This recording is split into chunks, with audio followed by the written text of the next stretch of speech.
Hello class, very very welcome all of you. आप सबका स्वागत है मेरे आज की क्लास में। और आज की क्लास बच्चों 7.9 पर है ट्रांसफॉर्मर। चलिए देखते हैं ट्रांसफॉर्मर किस कार्य आते हैं और ये किस तरीके से कार्य करता है, होता क्या है। ठीक है, तो चलिए क्लास शुरू करते हैं। उम्मीद है कि हम लोग को जो है वह अच्छे से समझ आ जाएगा। तो बच्चों हम लोग क्या कहें ट्रांसफॉर्मर के बारे में, तो हम कह रहे हैं एक ऐसा युक्ति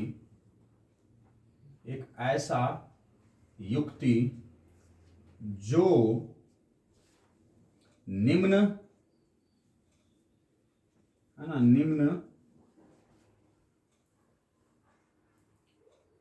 धारा के उच्च प्रत्यावर्ती वोल्टता को उच्च धारा के निम्न प्रत्यावर्ती वोल्टता में परिवर्तन करता है। ठीक है, या उच्च धारा के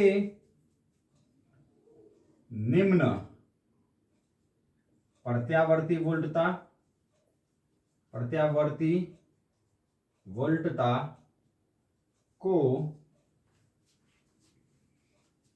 निम्न धारा के उच्च प्रत्यावर्ती वोल्टता में परिवर्तन करता है। ठीक है, उसे ट्रांसफॉर्मर कहते हैं। उसे क्या कहते हैं? उसे बच्चों ट्रांसफॉर्मर। ठीक है, उसे हम लोग कहते हैं ट्रांसफॉर्मर। इसे ही हम लोग ट्रांसफॉर्मर कहते हैं। ठीक है, देख लो, ये एक ऐसी युक्ति है जो निम्न धारा के उच्च प्रत्यावर्ती वोल्टता को, ज्यादा और समझ में आएगा जब हम लोग आगे बढ़ेंगे बच्चों, है ना। क्या है कि ये निम्न धारा का उच्च वाला प्रत्यावर्ती वोल्टता होगा, उसको वो कन्वर्ट कर देगा किसमें? निम्न धारा से उच्च धारा में। और प्रत्यावर्ती वोल्टता कैसा? उच्च से निम्न प्रत्यावर्ती वोल्टता में बदल देगा। ये ट्रांसफॉर्मर ऐसी ही युक्ति होती है। या फिर उच्च धारा का निम्न प्रत्यावर्ती वोल्टता को उच्च धारा से निम्न धारा में परिवर्तित करेगा और निम्न प्रत्यावर्ती वोल्टता से उच्च प्रत्यावर्ती वोल्टता में परिवर्तित करेगा। उच्च धारा को निम्न धारा, निम्न प्रत्यावर्ती वोल्टता को उच्च प्रत्यावर्ती वोल्टता में परिवर्तन करने वाली युक्ति क्या कहलाती है बच्चों? ट्रांसफॉर्मर कहलाती है। ठीक है, ये तो भाई साहब बड़ा ही गिटा पिटा है ना, बहुत ही कठिन सा ये जो है ना हमारा परिभाषा हुआ। आसान से हम कह सकते हैं अर्थात ट्रांसफॉर्मर है ना, अर्थात ट्रांसफॉर्मर एक वोल्टता परिवर्तन युक्ति है। वोल्टता परिवर्तन युक्ति है। यह वोल्टता को परिवर्तित करता है। ठीक है, क्या करता है? निम्न और उच्च करता है। ट्रांसफॉर्मर जो है बच्चों वो है ना, किसको? विद्युत वाहक बल को, ठीक है, वोल्टता को उच्च करता है और निम्न करता है। ये एक ऐसी युक्ति है। समझ में आ गई बात? चलो, इसके बाद हम लोग बच्चों करते हैं इसके सिद्धांत की बात कि किस सिद्धांत पर करता है और संरचना कैसी होती है, इसका कंस्ट्रक्शन कैसा होता है। तो सिद्धांत की बात करते हैं हम लोग। ये तो हमारा परिभाषा था। सिद्धांत क्या है इसका? तो सिद्धांत है बच्चों, आपने इससे पहले पढ़ रखा होगा, अन्योन्य प्रेरण। स्वप्रेरण और अन्योन्य प्रेरण, इससे पहले आपने पढ़ लिया होगा। ठीक है, तो उसी पर क्या कि बच्चों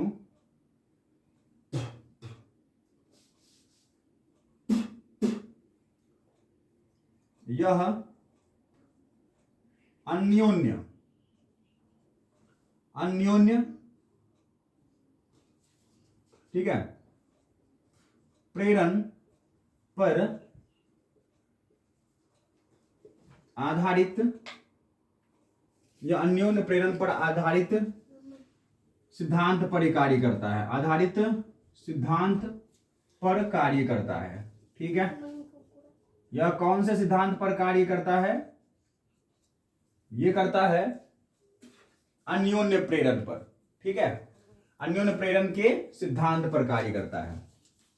ठीक है, अब ये अन्योन्य प्रेरण के सिद्धांत पर कार्य करने से क्या फायदा होगा? तो देखो क्या फायदा होगा। ठीक है, क्या कि ट्रांसफॉर्मर ठीक है ना, ट्रांसफॉर्मर के बच्चों प्राथमिक कुंडली, ठीक है, प्राथमिक कुंडली में प्रत्यावर्ती वोल्टता स्रोत, ट्रांसफार्मर के प्राथमिक कुंडली में प्रत्यावर्ती वोल्टता स्रोत लगे होते हैं जो प्रत्यावर्ती धारा उत्पन्न करते हैं। ठीक है, प्रत्यावर्ती धारा उत्पन्न करते हैं बच्चों। ओके, इस कारण है ना, इस कारण प्राथमिक कुंडली से संबंधित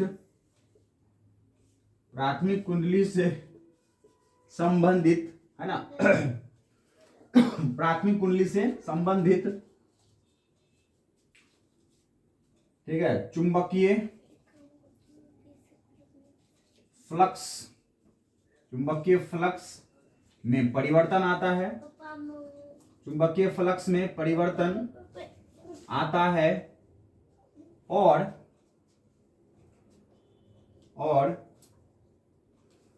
है ना बच्चों, क्या होता है, इसी कारण से क्या होता है, प्राथमिक कुंडली से संबंधित चुंबकीय फ्लक्स में परिवर्तन आता है ना, और द्वितीयक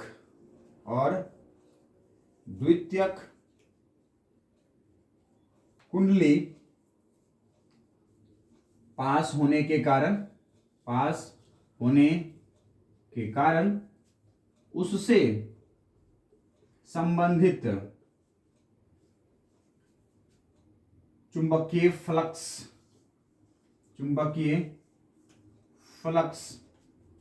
में भी परिवर्तन आता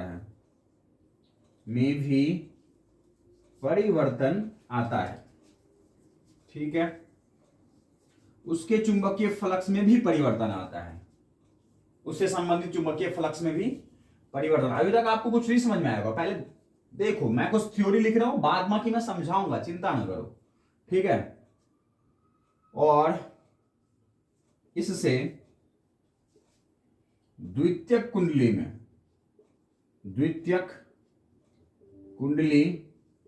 में विद्युत वाहक बल प्रेरित हो जाता है।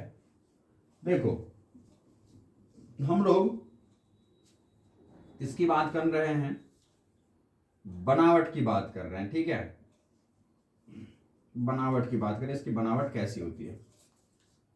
ठीक है, तो ट्रांसफार्मर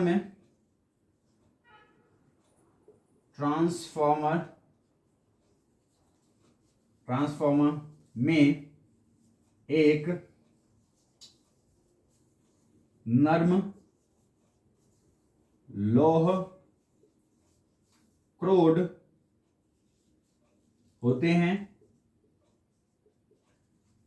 ठीक है, जिसके एक सिरे पर कुंडली जुड़ी होती है तथा दूसरे सिरे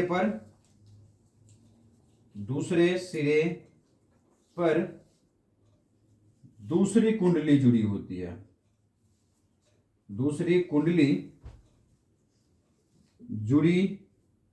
होती है, ठीक है। एक कुंडली को प्राथमिक कुंडली एवं दूसरे कुंडली को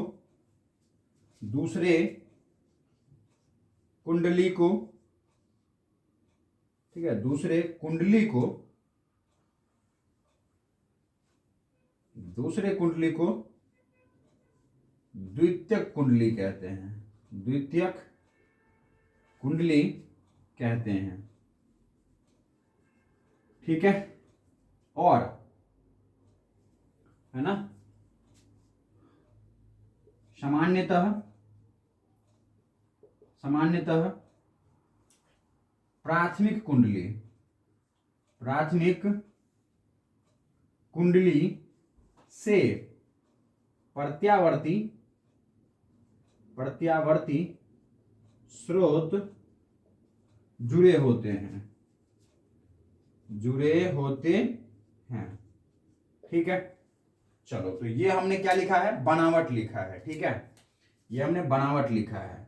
ये बनावट का हमने क्या लिखा है कि बनावट कैसी होती है। फिगर भी मैं यही बना दे रहा हूं। एक आयताकार लौह क्रोड होता है बच्चों, आयताकार, ठीक है, इस तरीके से एक लोहे का क्या होता है, क्रोड होता है, ठीक है, लोहे का क्रोड होता है, ओके। इस पर बच्चों क्या होते हैं, इस तरीके से कुंडलियां होती है, ओके। ये एक सिरा होता है, ये ए सिरा और ये बी सिरा, ठीक है बच्चों। इस पर दूसरी कुंडली होती है, ओके। इस पर जो है वह क्या होती है, दूसरी कुंडली होती है ना। तो दूसरी कुंडली जो है ना इस तरीके से होती है, ओके। इस तरीके से क्या होती है, दूसरी कुंडली होती है बच्चों। ये वाला ए सिरा और ये वाला बी सिरा, ठीक है, इस तरीके से बच्चों। किसी भी एक को आप प्राथमिक कुंडली कह सकते हो। मान लो हमने इसको कह दिया कौन सी कुंडली, प्राथमिक कुंडली, पहली वाली कुंडली, ओके। इसको हमने कह दिया प्राथमिक कुंडली, ओके। ये क्या है हमारा, ये है लौह क्रोड का मतलब कोर, ठीक है, जिस पर बांधना पड़ेगा, आयताकार क्रोड, ठीक है। ये बीच में एकदम खाली स्थान हो सकती है, ठीक है। और इसको हम लोग क्या बोलने वाले हैं, द्वितीयक कुंडली, ठीक है, यस। समझ गए बच्चों, स्क्रीनशॉट ले लीजिए फटाफट।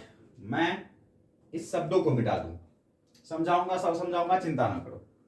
इनको मिटा दूं मैं, मिटा दिए जाए बच्चों। ये किसका फिगर है, ये लिख लेना। चित्र किसका है, ये चित्र किसका है, ये चित्र है बच्चों ट्रांसफॉर्मर का, ठीक है। ये चित्र किसका है, ट्रांसफॉर्मर, है ना, ट्रांसफॉर्मर का ये फिगर है ना, यही ट्रांसफॉर्मर का फिगर है, ओके। इस तरह से ट्रांसफॉर्मर होती है, लौह क्रोड, दो कुंडलियां होती है ना ट्रांसफॉर्मर पे। मिटा दिए जाए इसको, सारी थ्योरी समझा दूंगा, चिंता ना करो, मिटा दूं। स्क्रीनशॉट ले लो फटाफट, चलो।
देखो हमने क्या कहा कि इस तरीके से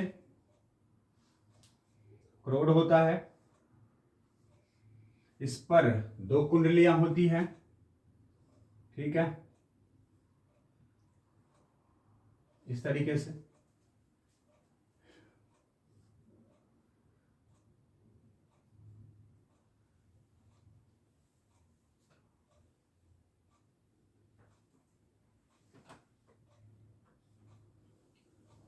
ये ए, बी, ये सी, ये डी, ठीक है बच्चों।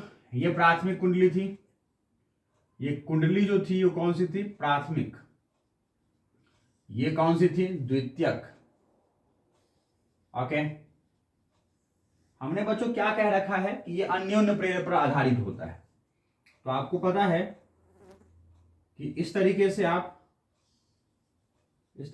अन्योन्य प्रेरण वाले कुंडलियों को इस तरीके से दिखा सकते हैं, है ना। इससे पहले हमने अन्योन्य प्रेरण जब पढ़ा था तो हमने देखा था, इस तरीके से आप बना सकते हैं। ओके, यहां पर हमारे पास क्या होता है? यहां पर हमारे पास होता है बच्चों लोड प्रतिरोध। क्या लगा होता है? यहां पे लोड प्रतिरोध लगा होता है, ठीक है, इस तरीके से। ये हमारे पास लोड प्रतिरोध है, मतलब कहे तो ये जो द्वितीय कुंडलियां हैं बच्चों, यहां से, क्योंकि अगर आप स्रोत यहां लगाओगे, है ना, इन दोनों के बीच में, ये ए बी के बीच में, है ना, ए बी के बीच में, इसको आप कह सकते हो ये ए बी था आपका, और ये इसको सी डी कहो। ये क्या है? ये हमारा सी और ये हमारा क्या है? डी, ठीक है। इनमें क्या लगाओगे? प्रत्यावर्ती स्रोत लगाओगे, ठीक है, इस तरीके से, है ना। ये हमारे पास क्या है? 2 कुंडलियां हैं। इन कुंडलियों को तो तुमने प्राइमरी बोला, प्राथमिक बोला, और इसको क्या बोला आपने? द्वितीयक बोला, ठीक है बच्चों। क्या होगा कि जैसे ही आप यहां पे प्रत्यावर्ती स्रोत लगा दिए तो इसकी वोल्टता का इक्वेशन क्या होगा? V बराबर में V note sine omega T, है ना। ये समय के साथ ज्यावक्रीय रूप से बदलेंगे, अपना दिशा बदलेगा, मान बदलेगा, अपनी दिशा बदलेगा, है ना। तो इस कुंडली में, ठीक है, इस कुंडली का कुछ ना कुछ प्रेरक का मान होगा, प्रतिरोध होगा कुछ ना कुछ। तो उसके कारण क्या होगा बच्चों? इसमें एक विद्युतवाहक बल प्रेरित हो जाएगा, इसमें प्राइमरी वाले में, प्राथमिक वाले में, प्राथमिक कुंडली में एक विद्युतवाहक बल प्राथमिक वाले में प्रेरित हो जाएगा। क्यों भाई साहब? क्या होता है कुंडली में? कुंडली प्रेरक कुंडली हो तो प्रेरक कुंडली में, है ना, धारा के मान में परिवर्तन होने से उसमें क्या हो जाता है? विद्युतवाहक बल प्रेरित हो जाता है। ये अब तक आप कई बार समझ चुके हैं। तो बार बार इसमें, ठीक है, धारा के परिवर्तन से चुंबकीय फ्लक्स में परिवर्तन आ रहा है, चुंबकीय फ्लक्स में परिवर्तन से इसमें विद्युतवाहक बल एक प्रेरित हो जा रहा है। अब क्योंकि ये चुंबकीय फ्लक्स जो है बच्चों वो इस तरह से है, तो ये चुंबकीय फ्लक्स बार बार बदलने से वो चुंबकीय फ्लक्स संबंध रखता है द्वितीय कुंडली से, है या नहीं? इसका जो चुंबकीय फ्लक्स है बच्चों वो कहीं ना कहीं द्वितीय कुंडली से भी संबंधित रखे हुआ है। तो अगर इसमें फ्लक्स बदल रहा है तो इसमें भी फ्लक्स बदलेगा, चुंबकीय फ्लक्स बदलेगा। चुंबकीय फ्लक्स बदलेगा तो द्वितीय कुंडली में भी क्या होगा? एक विद्युतवाहक बल प्रेरित होगा, जिसको हम लोग ZS से संकेत कर रहे हैं। ये प्राइमरी वाला विद्युतवाहक बल प्रेरित हुआ है, ये सेकेंडरी वाला विद्युतवाहक बल प्रेरित हुआ है। समझ में आ गई? ये तो आपकी ट्रांसफार्मर की थी, ठीक है। ये भी बच्चों आपकी किसकी चित्र है? ट्रांसफार्मर की, ठीक है। इस तरह से आपका ट्रांसफार्मर अन्योन्य प्रेरण पे कार्य करता हुआ नजर आएगा। इससे पहले आपने अन्योन्य प्रेरण पढ़ा था, अन्योन्य प्रेरण का फिगर ऐसे ही बनाया था। ये जो हमारा है ना ट्रांसफार्मर है, ये भी अन्योन्य प्रेरण पे कार्य करता है या नहीं है? तो इसीलिए इसका फिगर भी हमने ऐसे बना दिया, है ना। भाई साहब ट्रांसफार्मर को किससे जोड़ोगे? प्रत्यावर्ती स्रोत से जोड़ोगे यहाँ पर, है ना। तो प्रत्यावर्ती स्रोत से जोड़ोगे तो प्रत्यावर्ती स्रोत का मतलब ही होता है कि प्रत्यावर्ती रूप से इसका धारा बदलेगा, इस परिपथ में धारा बदलेगा, दिशा बदलेगी। धारा और दिशा बदलने से ये कुंडली क्या करेगा? कुंडली में बार बार धारा का परिवर्तन होगा। तो कौन कहता है? फैराडे कहता है कि किसी कुंडली से संबंधित अगर धारा और फ्लक्स में परिवर्तन होगा तो उस कुंडली में एक विद्युतवाहक बल का प्रेरण हो जाएगा, प्रेरित हो जाएगा। और इसमें अगर विद्युतवाहक बल प्रेरित हो गया तो इससे संबंधित इस कुंडली में भी चुंबकीय फ्लक्स में परिवर्तन आ रहा है, तो इसमें भी एक विद्युतवाहक बल प्रेरित हो जाएगा, है या नहीं है? कोई दिक्कत नहीं होना चाहिए यहां तक, आपको यहां तक कोई भी दिक्कत नहीं होना चाहिए, ठीक है। अब देखिए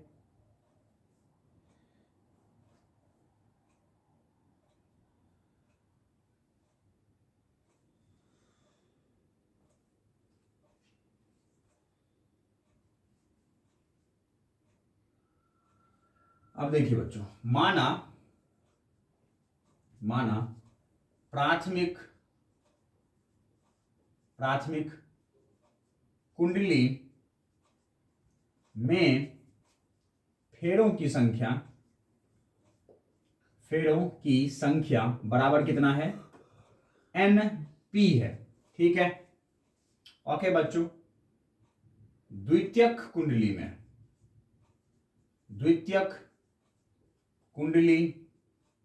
में फेरों की संख्या क्या है? NS है, ठीक है बच्चों। जो अभी हमने जो इससे पहले लाइन लिखा था वो इसी के लिए लिखा था, है ना? किसके लिए लिखा था? वो इसी के लिए लिखा था, क्या कि हम लोग ट्रांसफार्मर पे क्या होगा, दो कुंडलियां होंगी, है ना? एक कुंडली में हम लोग प्रत्यावर्ती स्रोत लगाएंगे, है या नहीं है? एक में हम लोग क्या लगा दिए? प्रत्यावर्ती स्रोत लगा दिए। तो प्राथमिक कुंडली में क्या होगा? बार बार धारा परिवर्तन से, धारा के मान में परिवर्तन से, धारा की दिशा में परिवर्तन से पहले कुंडली में चुंबकीय फ्लक्स में परिवर्तन आएगा, जिससे विद्युतवाहक बल प्रेरित होगा, है ना? और इस प्रथम कुंडली में चुंबकीय फ्लक्स परिवर्तन के साथ साथ द्वितीय कुंडली से संबंधित भी चुंबकीय फ्लक्स में परिवर्तन आता है और एक विद्युतवाहक बल प्रेरित हो जाता है द्वितीय कुंडली में। यह बात हमने जो लिखा था पहले, है ना? अब यह बात लिखा था कि भाई ट्रांसफॉर्मर का काम होता है क्या कि निम्न धारा से उच्च वाली जो बात थी वो समझाऊंगा आगे, इसीलिए आप मत समझना कुछ नहीं समझाया मैंने आपको बता दिया कि मैं सब कुछ समझाऊंगा, इसीलिए आप इंतजार करें। थ्योरी भी आपको देना पड़ता है भाई साहब, हाँ थ्योरी भी साथ के साथ मिल रही है, नोट्स साथ के साथ मिल रही है आपको। नोट्स के लिए कहीं जाना नहीं पड़ रहा है, भागना नहीं पड़ रहा है ना? चलो आ जाओ। अब हम आते हैं बच्चों क्या कि प्राथमिक कुंडली में प्रेरित विद्युत वाहक बल कितना है? जीटा P है, ठीक है। हमने ऐसा माना है द्वितीयक कुंडली से संबंधित में, है ना? चलो ठीक है। द्वितीयक कुंडली में प्रेरित विद्युत वाहक बल, विद्युत वाहक, है ना? विद्युत वाहक बल कितना है? Zeta S।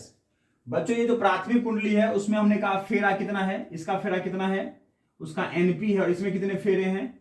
इसमें फेरे कितने हैं? इस द्वितीय कुंडली में कितने फेरे हैं भाई साहब?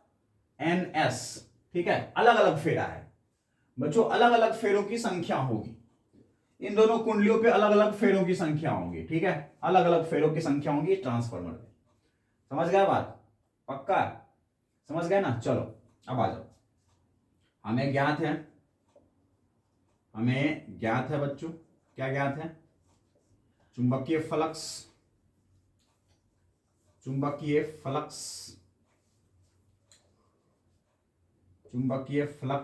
बराबर क्या हो जाएगा?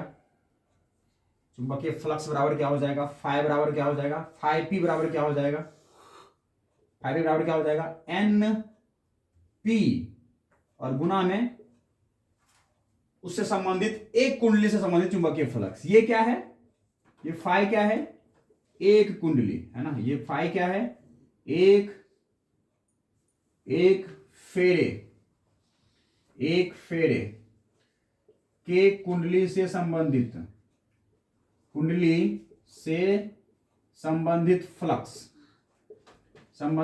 फ्लक्स, ठीक है, वो दे रखा है बच्चों। एक कुंडली से संबंधित फ्लक्स कितना है? फाई। तो ये N फेरे से कितना हो जाएगा? कितना फ्लक्स हो जाएगा प्राइमरी का? NP गुना में फाई, है ना? तो ये क्या है? प्राथमिक, है ना, कुंडली की चुंबकीय फ्लक्स, है ना, ये हो गई। और क्या है, द्वितीयक कुंडली की चुंबकीय फ्लक्स, उसको मैंने दिखा रखा है, ये फेरों की संख्या है ना, कि चुंबकीय फ्लक्स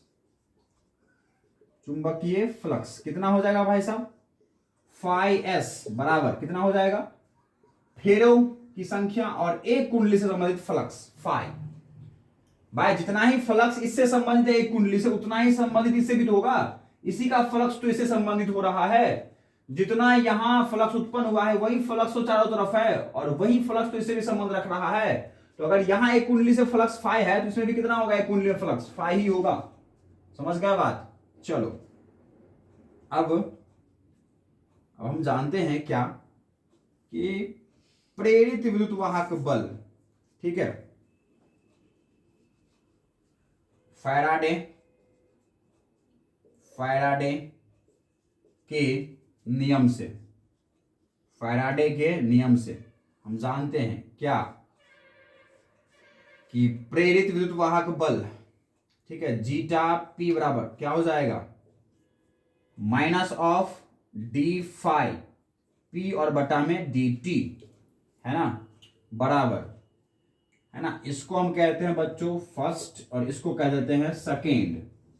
तो प्रथम समीकरण से क्या आ जाएगा, माइनस डी, माइनस क्यों लगाया, आ रहा है फैराडे कहता है ना कि विद्युत वाहक बल प्रेरित कैसे होगा, चुंबकीय फ्लक्स में परिवर्तन की ऋणात्मक दर के बराबर होता है प्रेरित विद्युत वाहक बल। सब पढ़ रखे हो, फैराडे नियम पढ़ रखे हो, जाके पीछे पढ़ो अगर नहीं आती है तो माइनस डी और गुना में फाइव पी कितना लिखा था तुम, फाइव पी लिखे थे, एन पी और गुना में फाइव लिखे हुए थे, और बटा में डी टी बराबर, माइनस बाहर, ये तो नियतांक है, बाहर आ जाएंगे एन पी और गुना में क्या आ जाएगा डी फाइव और बटा में डी टी, ठीक है, दिस इज योर थर्ड समीकरण।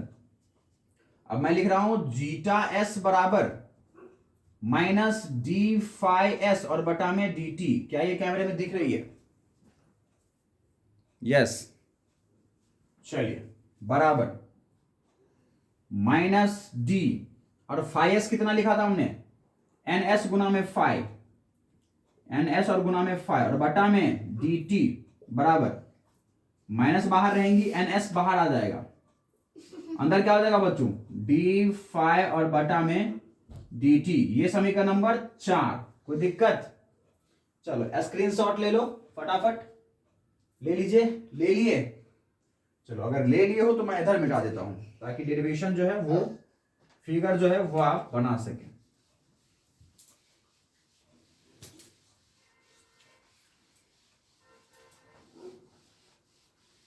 अब देखिए बच्चों, हम लोग क्या करते हैं कि समीकरण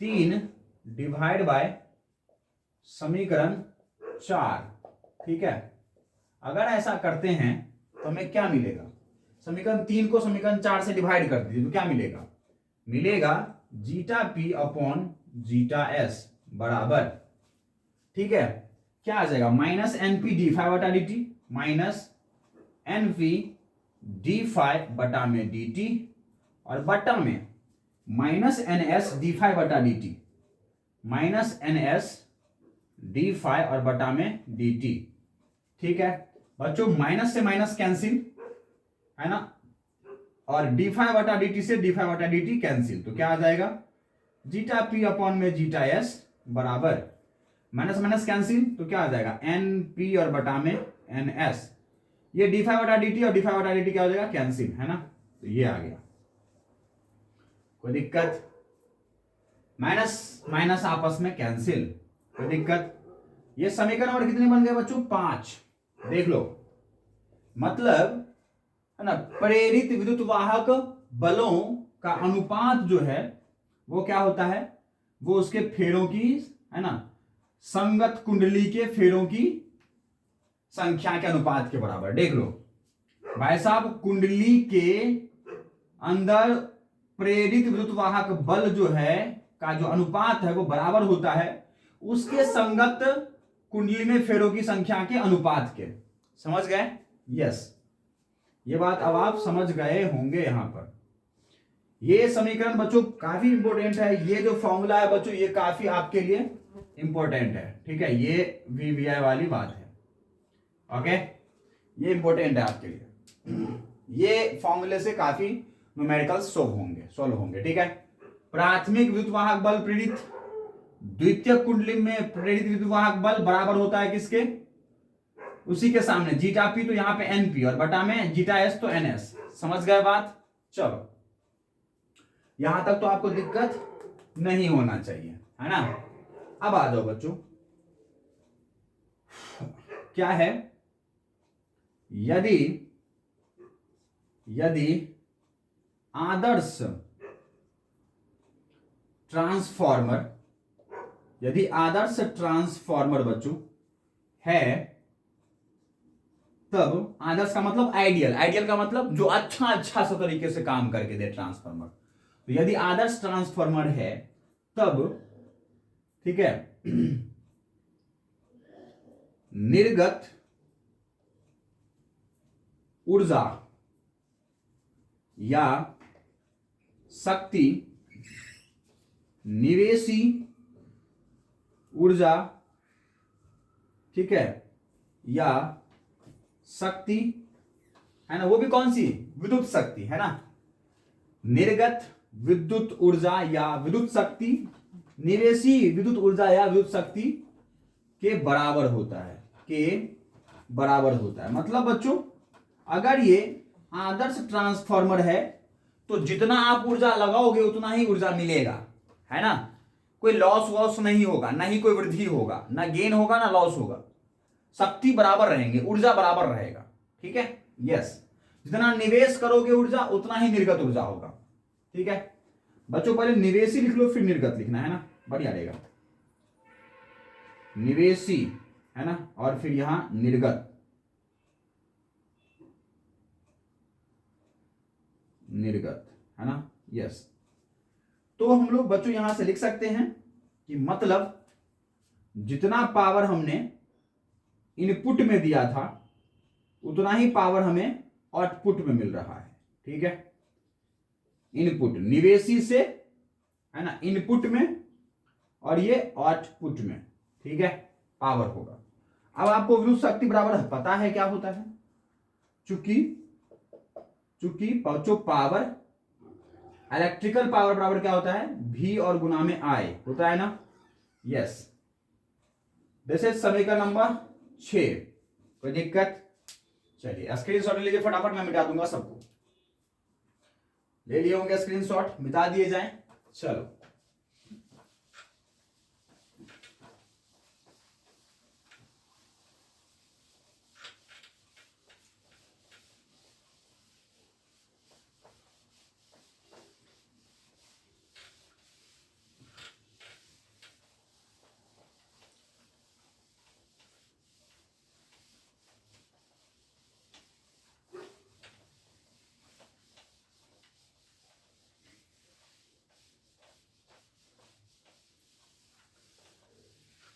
देखिए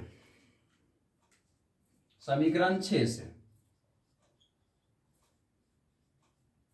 क्या होगा बच्चों, हमें पता है कि इनपुट पावर बराबर क्या हो जाएगा, इनपुट पावर बराबर हो जाएगा क्या, है ना, V और गुना में I। तो V कितना है, जीटा P प्राइमरी, और I कितना है भाई साहब, I कितना है, IS, है ना। अरे IP ना प्राइमरी करंट, ओके। धारा अलग अलग होंगी भाई साहब, धारा अलग अलग होंगी, है ना। यस, अब बच्चों ये तो हो गई समीकरण 7, और हम लोग लिखेंगे P आउटपुट बराबर क्या निकलेगा, जीटा S और गुना में IS, ये 8वां समीकरण। बच्चों पावर बराबर होता है V गुना में I, तो V कितना है, जीटा, और I कितना है, IS, ठीक है।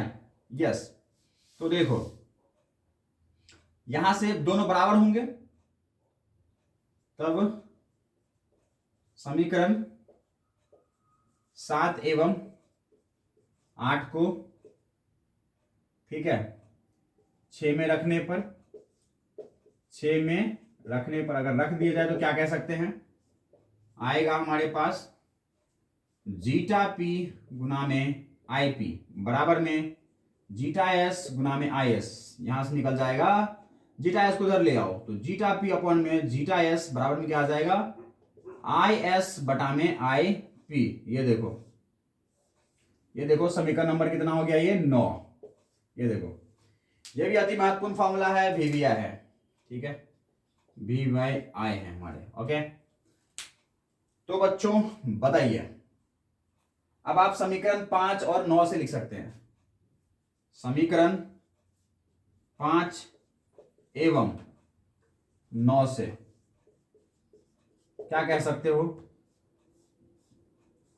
कह सकते हो zeta P upon zeta S, zeta P upon में जीटा एस है ना, तो जीटा पी अपॉन में जीटा एस बराबर एन पी अपॉन में एन एस, और बराबर में इस दोनों के बराबर किसके होते हैं, आई एस और बटा में आई पी के बराबर। ठीक है, ये देखो भाई साहब, धारा तो व्युत्क्रम क्रम के अनुपात के बराबर होता है और नंबर ऑफ टर्न क्या होता है, सीधे, ठीक है, अनुपात के बराबर होता है ना। ये देखो, है ना, कोई दिक्कत नहीं होना चाहिए, आपको नहीं होना चाहिए बच्चों। मैं लिख सकता हूं समीकरण 9 से, ये समीकरण नंबर 10 हो गया, फिर मैं लिख रहा हूं समीकरण 9 से, समीकरण 9 से, समीकरण 9 से जल्दी से मुझे बताओ बच्चों कि आई एस बराबर क्या होगा।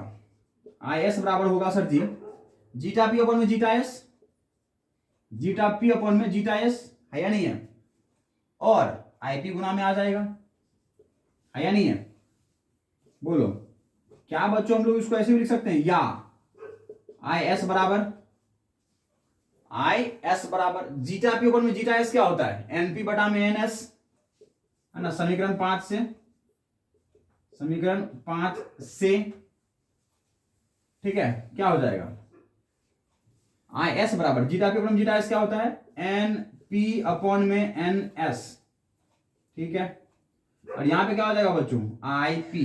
ये देखो होगा, होगा या नहीं होगा, बोलो होगा या नहीं होगा, हो जाएगा। ये समीकरण नंबर 11 लिख लो, और या आई पी बराबर क्या लिख सकते हैं, आई पी बराबर लिख सकते हैं, आई पी बराबर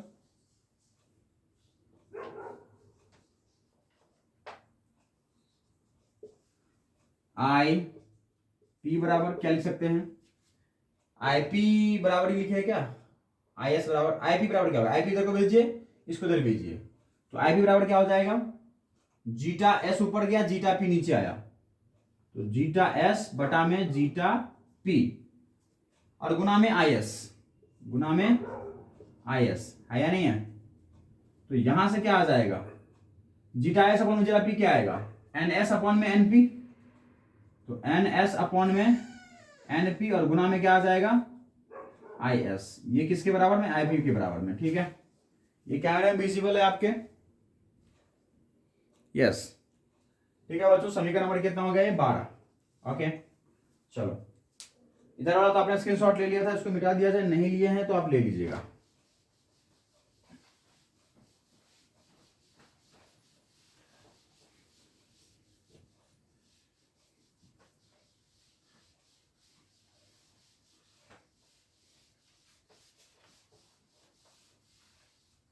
अब देखो,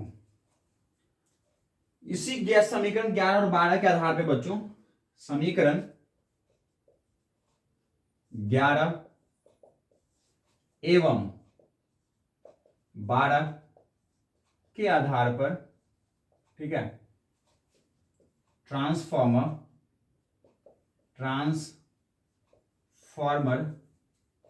दो प्रकार के होते हैं, ट्रांसफॉर्मर दो प्रकार के होते हैं, ठीक है, पहला ऊंचाई और दूसरा अपचाई। ठीक है, पहला ऊंचाई ट्रांसफार्मर, दूसरा अपचाई ट्रांसफार्मर। ठीक है, ऊंचाई में क्या होता है बच्चों, number of secondary turns greater than number of primary. दूसरे कुंडली का जो नंबर ऑफ मतलब कुंडली की जो फेरों की संख्या है बच्चों, वो ज्यादा होगा किससे, प्राथमिक वाले से। और अपचाई क्या होता है, अपचाई होता है बच्चों जो सेकेंडरी का जो नंबर ऑफ टर्न है वो कम होगा किससे, एनपी से। ठीक है, ओके। ऊंचाई का मतलब क्या होता है, ऊंचाई ट्रांसफार्मर क्या होता है, ऊंचाई ट्रांसफार्मर, ऊंचाई ट्रांसफार्मर, ठीक है, ऊंचाई ट्रांसफार्मर क्या होता है, तो बच्चों ये ऊंचाई ट्रांसफार्मर होता है कि जो, या फिर वह ट्रांसफार्मर जो वोल्टता को, जो वोल्टता को निम्न से उच्च करता है। ठीक है, यस, ओके। तो आप बताओ वोल्टता को क्या करने के लिए, बढ़ाने के लिए। ठीक है, वोल्टता को बढ़ाने के लिए, वोल्टता को क्या करने के लिए, बढ़ाने के लिए। अगर आपको बच्चों वोल्टता को बढ़ाना है, ठीक है, कम से ज्यादा करना है, कम से ज्यादा करना है ना, तो बच्चों इस दोनों समीकरण से क्या आता है, जीटा पी अपॉन में जीटा एस, है ना, बराबर में है बच्चों एन पी बटा में एन एस, है या नहीं। देखो अगर बच्चों क्या करना है, प्राइमरी वाले कम है, सेकेंडरी में ज्यादा करना है। ठीक है या नहीं है, जीटा एस को इधर भेजो, जीटा एस बराबर इसको इधर भेजो, क्या हो जाएगा, एन एस बटा में एन पी और गुना में जीटा एस। बच्चों अगर आपको जीटा पी ना, है नहीं, एन एस बटा में एन पी गुना में जीटा पी। बच्चों अगर आपको इस सेकेंडरी को बढ़ाना है तो नंबर ऑफ सेकेंडरी का टर्म क्या करना पड़ेगा, बढ़ाना पड़ेगा। तो अगर आपको वोल्टता को बढ़ाना है तो नंबर ऑफ एस जो है, ये तो दे दिया गया, ये जो करना था वो तो कर दिया आपने, दे दिया, इनपुट दे दिया, निवेश कर दिया। अब निवेश करने के लिए बच्चों निवेश को बढ़ाना है, मेरे को परिवर्तन करना है। मैं चाहता हूं, ट्रांसफार्मर का काम ही होता है कि वो निम्न वाले वोल्टता को उच्च करना है। मतलब आप कम निवेश कर रहे हो वोल्टता और आपको वोल्टता बढ़ा देना है, और जो बढ़ी हुई वोल्टता है उसको कम करना है। ट्रांसफार्मर का बेसिक कार्य यही है। समझ में आई बात, समझ में आई, क्योंकि सबसे पहले हमने परिभाषा यही लिखा था, परिभाषा यही कहता है, ट्रांसफार्मर का कार्य ही यही था। ट्रांसफार्मर का यूज इसी के लिए किया गया था कि उच्च वोल्टता को निम्न करना है और निम्न वोल्टता को उच्च करना है।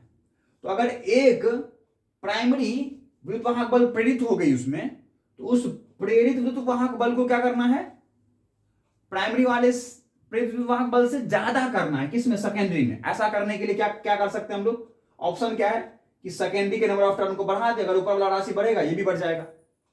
तो नंबर ऑफ एस ज्यादा होना चाहिए एनपी का, तो वो ऊंचाई ट्रांसफार्मर होगा। समझ में आ गई बात। फिगर भी आप बना सकते हैं, दूसरे वाले का टर्न बढ़ा देना, एक फिगर हमने बनाया था, है ना, कोई दिक्कत। चलो, और अपचाई ट्रांसफार्मर कैसा होता है, अपचाई ट्रांसफार्मर कैसा होगा, इसी का उल्टा, है ना, जो क्या करेगा, आप बताओ, जो क्या करेगा, जो क्या करेगा, वह ट्रांसफार्मर, ठीक है, वह ट्रांसफार्मर, ठीक है, वह ट्रांसफार्मर जो, ठीक है, निम्न क्या, उच्च वोल्टता को, जो उच्च वोल्टता को, उच्च वोल्टता को, उच्च वोल्टता को निम्न वोल्टता में परिवर्तित करता है, परिवर्तित करता है। ठीक है, ऐसा करता है। और ऐसा करने के लिए क्या करना पड़ेगा, देख लो, जीटा पी ज्यादा करना है, जीटा एस को इधर भेज दो, जीटा पी आपको क्या करना है ज्यादा, तो जीटा एस को इधर भेजो, है ना, जीटा एस को इधर भेज दो, तो क्या होगा, ये देखो जीटा पी बराबर क्या होगा, एन पी बटा में एन एस, और यहां पे है जीटा एस, है ना। तो आपको प्राइमरी वाले विभाग बल को ज्यादा रखना है, इसको कम करना है, इसको कम कर देना है, ठीक है। तो इसके करने के लिए क्या करना पड़ेगा, इसको बढ़ाने के लिए एनपी बढ़ा दो, ठीक है, ओके। तो नंबर ऑफ सेकेंडरी टर्न कम हो जाएगा, नंबर ऑफ प्राइमरी ज्यादा हो जाएगा, प्राथमिक वाले नंबर ऑफ टर्न को बढ़ा दो। समझ में आ गई बात। दो प्रकार के ट्रांसफार्मर, उच्चाई और अपचाई, अपचयी ट्रांसफार्मर भी कहते हैं उसे, ठीक है। उच्चाई का मतलब जो निम्न वोल्टता को उच्च में ट्रांसफर कर दे, निम्न से वोल्टता को निम्न से उच्च कर दे, और अपचाई का मतलब वह ट्रांसफर जो उच्च वोल्टता को निम्न वोल्टता में परिवर्तित करता है। समझ में आ गई बात, पक्का, कोई दिक्कत नहीं होना चाहिए। समझ गए बच्चों, है ना, वह ट्रांसफार्मर जो उच्च वोल्टता को निम्न वोल्टता में परिवर्तित कर देता है, ठीक है। या फिर कह सकते हैं कि जो है ना, क्या है कि NS क्या होता है, NS क्या होता है, लेस देन NP होता है, ठीक है। और इस ऊंचाई में क्या होता है, NS less than greater than क्या होता है, NP होता है ना, NS ग्रेटर देन क्या होता है, NP होता है, ठीक है। चलिए, मुझे लगता है समझ में आ गई ये बात सब आपको। पूरा फटाफट स्क्रीनशॉट ले लीजिए ताकि मैं इसको मिटा दूं, मिटा दिए जाए। चलो खटाखट, बिना टाइम खराब किया।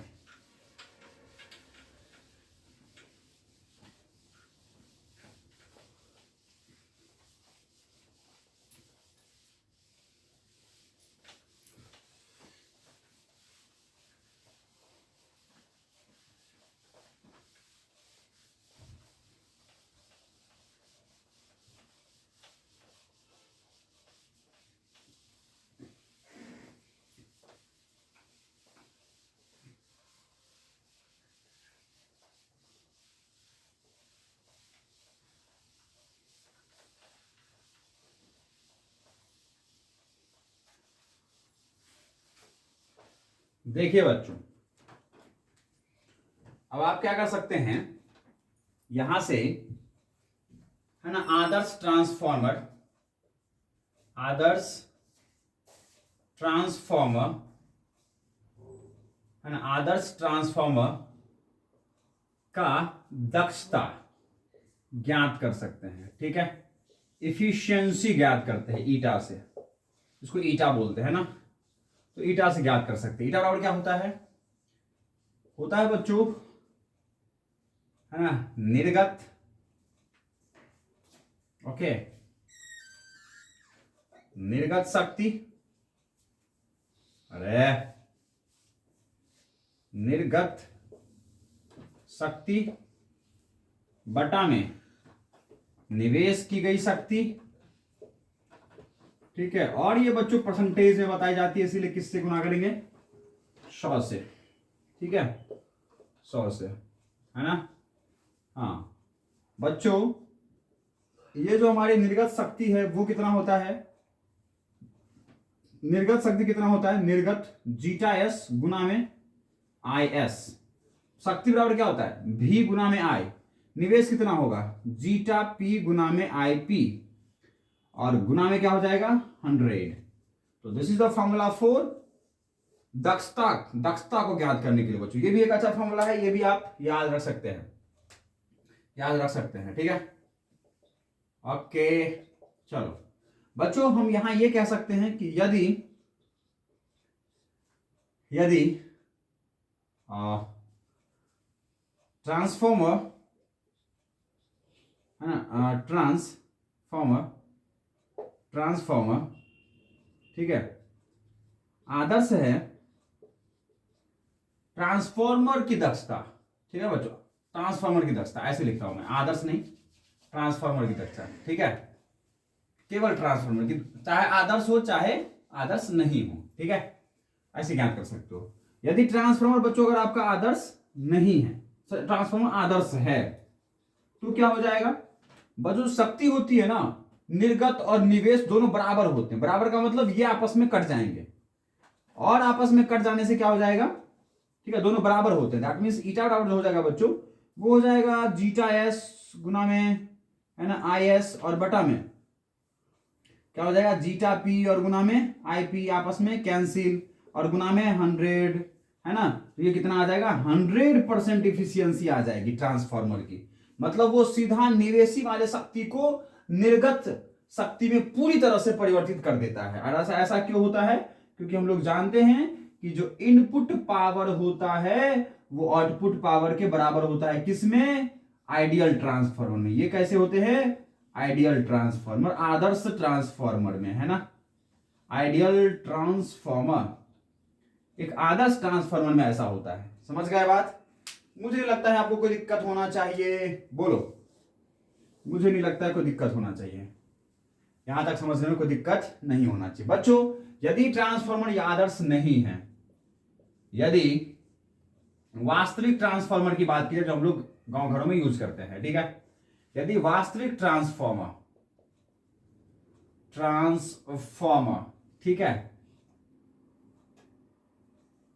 यदि वास्तविक ट्रांसफार्मर की बात की जाए तो उसमें कुछ ऊर्जा, ठीक है, ऊर्जा खपत हो जाती है, और यह उष्मा का रूप, उष्मा के रूप में क्षय हो जाता है, ठीक है, क्षय हो जाता है, पूरी तरह से नहीं पहुंच पाता। और इसके लिए निम्न कारण है। पहला कारण क्या है, पहला कारण है क्या, पहला कारण है वह, ठीक है, फ्लक्स क्षरण,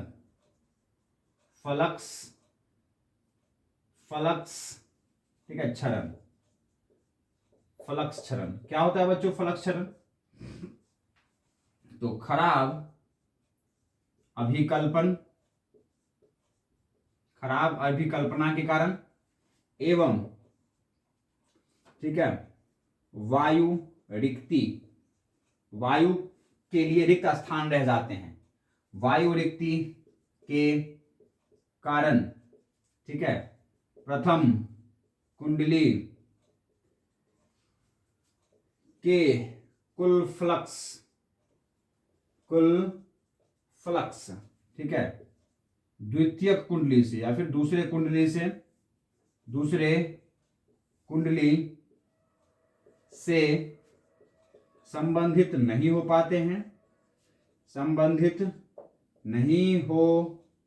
पाते हैं, जिससे, ठीक है, जिससे खपत हो जाती है और यह निम्न रूप में क्षय हो जाता है, यह निम्न रूप में होता है, यह निम्न रूप में क्षय होता है, ठीक है, यह क्या होता है, निम्न रूप में, है ना, निम्न रूप में क्षय होता है। कैसे कैसे होता है, सबसे पहला फ्लक्स क्षरण, कि दूसरे कुंडली से संबंधित नहीं हो पाते, जिससे यह क्षय हो जाता है, पहुंच ही नहीं पाता। तो दूसरा वाला, पहला वाला जितना हमने निवेश किया था वो पूरी तरह से दूसरे कुंडली से संबंध ही नहीं रख पाया, तो कुछ वो क्षय हो गए, जिससे यह क्षय हो जाता है, ठीक है। और इससे बचने के लिए क्या कर सकते हैं बच्चों, इससे बचने के लिए हम लोग क्या कर सकते हैं बताइए, फ्लक्स क्षरण से बचने के लिए क्या कर सकते हैं कि बच्चों हम लोग, ठीक है, क्या प्रयोग कर लें कि जो हमारे अब खराब अभिकल्पन है या फिर जो वायु रिक्ति कर दिया है हमने, है ना, उसको हम लोग क्या करें बच्चों, दोनों कुंडली जो है हमारा प्रथम और द्वितीयक, उन दोनों कुंडली को एक ही स्थान पर लपेटें, एक ही स्थान पर लपेट दीजिए, ठीक है, लपेटें। कैसे बच्चों, ये जो है ना हमने इस तरीके से, ओके, इस तरीके से हमने ट्रांसफॉर्मर बनाया है और हमने कुंडली को क्या किया, एक ही के ऊपर लपेट दिया, इस तरीके से, एक ही के ऊपर लपेट दिया, इस तरीके से, ठीक है, एक ही स्थान पर लपेट दिया। ये फिगर आप बुक्स में देख रहे होंगे, ठीक है, बुक्स में फिगर देख सकते हैं। यहां तक स्क्रीनशॉट ले लीजिए ताकि मैं इधर वाला पार्ट मिटा दूं। ले लिए होंगे। चलो, क्लास बस खत्म होने वाली है, कुछ ही टॉपिक्स बच रहे हैं, फिर हमारी क्लास भी खत्म है, हमारी चैप्टर भी खत्म है। चलो, ये तो थी पहली वाली बात। दूसरी वाली बात क्या थी? दूसरी वाली बात है बच्चों भंवर धारा। भंवर धाराएं, इनके कारण भी हमारी लॉस हो जाती है। भंवर धाराएं, एडी करेंट्स। ठीक है, क्या होता है बच्चों कि है ना, क्रोड, क्रोड है ना, क्रोड में चुंबकीय, चुंबकीय फ्लक्स में परिवर्तन के कारण, ठीक है, या फिर कुंडली में, है ना, कुंडली में आपको पता है बार बार चुंबकीय फ्लक्स में परिवर्तन होते हैं। तो चुंबकीय फ्लक्स में, कुंडली में चुंबकीय फ्लक्स में परिवर्तन के कारण क्या होता है? क्या होता है? बार बार परिवर्तन होता है ना बच्चों। यहां पर हमने क्या कर दिया, बड़ा ही अलग कल्पना। मतलब हमने क्या किया कि प्राथमिक कुंडली तो हमारी यहां जुड़ी हुई थी, ठीक है, द्वितीय कुंडली को मैंने कहीं यहां जोड़ दिया, है ना। इस तरह से द्वितीय पूरी कुंडली का जो है चुंबकीय फ्लक्स, ये देखो ऊपर वाला ऊपर चला गया और कुछ इसका नीचे वाला, इसका नीचे वाला तो इससे संबंधित हो गया, लेकिन इसके कुछ भाग बचे रह गए। इसका कुछ भाग देखो, इसके फ्लक्स कुछ बाहर से चले गए, तो पूरी तरह से खराब अभिकल्पना थी, या फिर कुछ वायु स्थान छोड़ दिया हमने, तो ये इससे संबंध नहीं रख पाया, इसका फ्लक्स इससे संबंध नहीं रख पाया, इसीलिए क्या हो गया, ये हमारे पास फ्लक्स के रूप में क्षरण हो गए। ठीक है, फ्लक्स का मतलब ये होता है कि ये सारी चुंबक के चित्र रेखाएं इस कुंडली से संबंध ही नहीं रख पाया। समझ में आई बात? यहां क्या बच्चों की कुंडली में चुंबकीय फ्लक्स में परिवर्तन के कारण क्रोड, क्रोड में भंवर धाराएं उत्पन्न होती। भंवर धारा उत्पन्न होने का कारण ही है चुंबकीय फ्लक्स में परिवर्तन। फ्लक्स में परिवर्तन होगा भाई साहब, क्रोड में भंवर धारा उत्पन्न हो जाएगा। भंवर, एडी करंट आप पहले पढ़ रखे हैं। भंवर धारा उत्पन्न ही होता है कब? जब कोई लौह क्रोड को चुंबकीय फ्लक्स के परिवर्तन से गुजारोगे। ठीक है, तो क्रोड में भंवर धारा उत्पन्न हो जाती है, उत्पन्न हो जाती है, और यह ऊष्मा, और यह ऊष्मा उत्पन्न करता है। ठीक है, ऊष्मा उत्पन्न करता है, ये ऊष्मा उत्पन्न कर देगा बच्चों।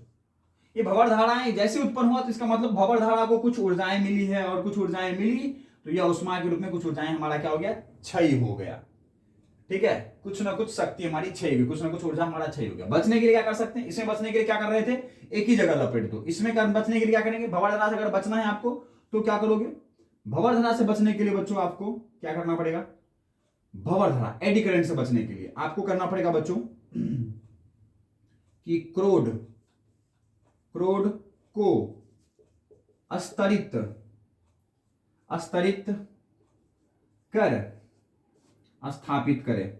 ठीक है, स्थापित करें बच्चों। क्रोड को जो है ना एक एक स्तर, लेयर बना के, पहला, दूसरा, तीसरा, चौथा, इस तरह से क्रोड बनाए आप। एक साथ मोटा तार मत ले, मोटी प्लेट ना ले, बल्कि छोटे छोटे, ठीक है, बहुत पतले पतले प्लेट लें और एक के ऊपर में एक रख दे। समझ में आ गई बात? स्तरित करें, स्तर के रूप में। तीसरा देखो, तीसरा क्या है ऐसा, तीसरा है हमारा बच्चों कुंडलनी प्रतिरोध। बच्चों ये क्या है, ये क्या है? तो बच्चों हमें पता है कि ट्रांसफॉर्मर, ट्रांसफॉर्मर की कुंडली, प्राथमिक और सेकेंड कुंडली है ना बच्चों, हाँ है ना। ट्रांसफॉर्मर की कुंडली के पास कुछ ना कुछ प्रतिरोध होता है, कुछ ना कुछ प्रतिरोध होता है। प्रतिरोध होगा उसके पास, है या नहीं है? कुछ ना कुछ प्रतिरोध होता है, और इस कारण, इस कारण उष्मा ऊर्जा, उष्मा ऊर्जा I² R के रूप में उत्पन्न होकर क्षय हो जाता है, क्षय हो जाता है। ठीक है बच्चों, ये कुंडली के पास कुछ ना कुछ प्रतिरोध होगा, प्रतिरोध है तो प्रतिरोध के साथ धारा प्रवाह हो रहा है प्रतिरोध में, तो उसमें उष्मा ऊर्जा उत्पन्न होगा कितना, I² के बराबर। ठीक है, ऊर्जा उत्पन्न हो जाएगी I²R। प्रतिरोध है तो उष्मा ऊर्जा उत्पन्न हो रहा है, I² के बराबर उष्मा ऊर्जा उत्पन्न हो रहा है उसमें, है या नहीं है। अगर आपको इससे बचना है तो आपको क्या करना पड़ेगा, प्रतिरोध कम करना पड़ेगा, है या नहीं, प्रतिरोध कम हो जाए। और प्रतिरोध कम करने के लिए क्या करेंगे बच्चों, क्या करेंगे कि उच्च धारा एवं निम्न वोल्टता, उच्च धारा के निम्न वोल्टता, उच्च धारा के निम्न वोल्टता है ना, वोल्टता, निम्न वोल्टता वाले ट्रांसफार्मर बच्चों हमारे घर में कौन सी धारा जाती है, उच्च धारा, और वोल्टता क्या होती है, निम्न होती है। बच्चों देखो स्टेशनों सब में जो है, जहां पावर स्टेशन है वहां पे कितना वोल्ट उत्पन्न की जाती है, 11,000 वोल्ट, 11,000 वोल्ट, इकाई दहाई सैकड़ा हजार 10,000, 11,000 वोल्ट उत्पादन की जाती है। कहां पर, स्टेशन पर, पावर स्टेशन पर। ठीक है, और पावर स्टेशन पर ट्रांसफार्मर लगी होती है, वो ट्रांसफार्मर क्या करता है, इसके वोल्टता को बढ़ा देता है, वोल्टता को क्या करता है, बढ़ाता है, और धारा को क्या करता है, कम करता है, धारा को क्या करता है, कम। तो धारा को कम करने के लिए और वोल्टता को बढ़ाने के लिए कौन सा ट्रांसफार्मर लगेगा, ऊंचाई ट्रांसफार्मर, बोलो हाँ या ना। तो बच्चों पावर स्टेशन के पास जो विद्युत शक्ति उत्पादन घर है वहां पर ट्रांसफार्मर कौन सा लगता है, ऊंचाई ट्रांसफार्मर।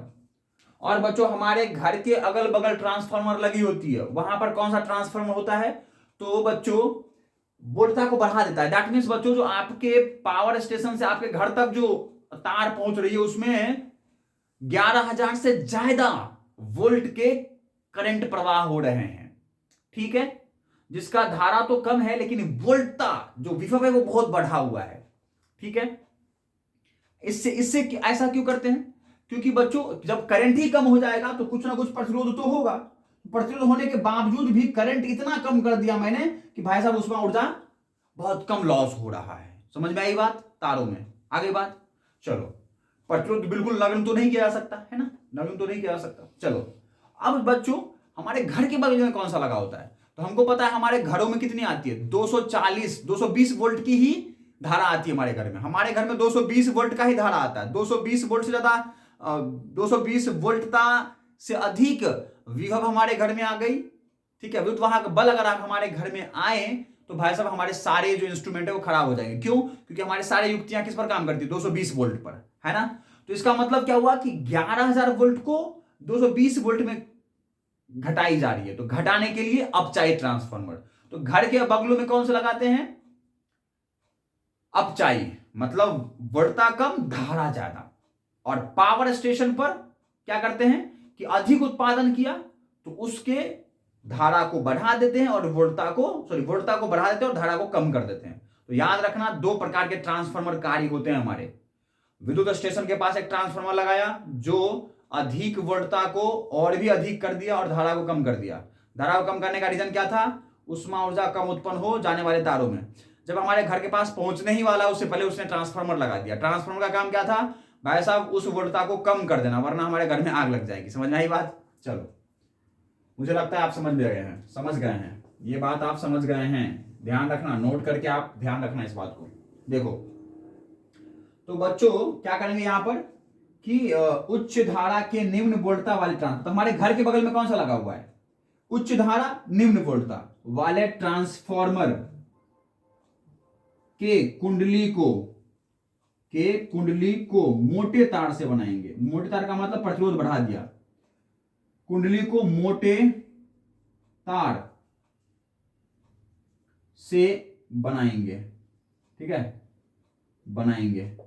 ओके, मोटे तार बनाने से क्या होगा बच्चों, मोटे तार बनाने से क्या होगा कि हमें पता है कि, ठीक है, प्रतिरोध बराबर क्या होता है, आर बराबर क्या होता है, आर बराबर होता है बच्चों हमारे पास, ठीक है, उष्मा ऊर्जा हीट एनर्जी बटा में आया स्क्वायर, है ना। तो बच्चों हमने क्या कर दिया, देखो हमने क्या कर दिया, धारा बराबर होता है एच और बटा में आर, है ना बच्चों। आर बढ़ाने से क्या हो जाएगा, उष्मा ऊर्जा की जो वैल्यू है उसमें भाग लगने पर ये धारा क्या हो जाएगी, घट जाएगी, है ना, धारा घट जाएगी। ओके, तो मोटे तार लगे होने से क्या हो जाएगा, क्षेत्रफल बढ़ जाएगा, है ना, और हमारे तारों में से उष्मा ऊर्जा की क्षय जो है वो कम हो जाएगी। ठीक है, मोटे तार लगा देंगे, समझ में आ गई। तो ये थी हमारी तीसरी। चौथी क्या है, तो आप इधर तो स्क्रीनशॉट ले चुके थे, आप नहीं ले तो ले लीजिएगा। और चौथी कारण जो है बच्चों वो है साइथिल्य, साइथिल्य क्षय। कौन सा क्षय, साइथिल्य क्षय। ठीक है, चौथा जो हमारा वो है बच्चों साइथिल्य क्षय। कौन सा क्षय, साइथिल्य, साइथिल्य क्षय। ये क्या होती है बच्चों, साइथिल्य क्षय क्या होती है वो देखो। तो हमें पता है क्या, कुंडलियां में, ठीक है, फ्लक्स परिवर्तन से, फ्लक्स परिवर्तन से क्रोड में चुंबकीय क्षेत्र में परिवर्तन होता है, क्रोड में चुंबकीय क्षेत्र में परिवर्तन होता है, परिवर्तन होता है, ठीक है। अतः क्रोड, ठीक है, क्रोड बार बार, है ना, क्रोड बार बार, बार बार, ठीक है, क्या होता है, चुंबकन उत्क्रमित होता है, उत्क्रमित होता है, ठीक है। चुंबकीय फ्लक्स में परिवर्तन के कारण, दिशा में परिवर्तन के कारण बच्चों ये जो हमारा क्रोड है वो बार बार क्या होता है, चुंबकन का उत्क्रमित होते रहता है। मतलब चुंबकन हुआ, फिर से विचुंबकित हो गया, फिर से चुंबकित हो गया, तो इस तरह से काम चलते रहता है ना। अब आप साइकिल वक्र पढ़ चुके हो इससे पहले, ठीक है। साइकिल वक्र इस तरह से बनता है, इस तरीके से बनता है साइकिल वक्र, है ना। बस देखो, सबसे पहले चुंबकित हुआ, फिर से विचुंबकन हुआ। तो विचुंबकन होता है तो कुछ ना कुछ इसमें क्या रह जाता है, ऊर्जा बचा रह जाता है, किसमें, क्रोड में। तो उतना ऊर्जा तो क्रोड रख लिया ना, आपका रख लिया तो क्षय हो गया, है या नहीं है, बोलो। उतना ऊर्जा तो क्रोड रख लिया। देखो पहले आपने चुंबकित किया तो क्रोड में आ गए ऊर्जा, ऊर्जा आने से फिर जब वो विचुंबकित होगा, जब चुंबक की स्थिति बदलेगा तो विचुंबकित होते समय ये क्रोड कुछ ना कुछ ऊर्जाएं रख लेगा, क्योंकि देख लो पूरा वापस नहीं करता है ना। आप ये साइकिल वक्र पढ़ रखे हो भाई साहब, ये साइकिल वक्र आप पढ़ रखे हो, नहीं पढ़े हो तो जाके पढ़ो, तब समझ में आएगा ये बात, ठीक है। कि भाई साहब हमारा जो साइकिल वक्र है वो कुछ ऐसा होता है, ठीक है, ऐसा होता है।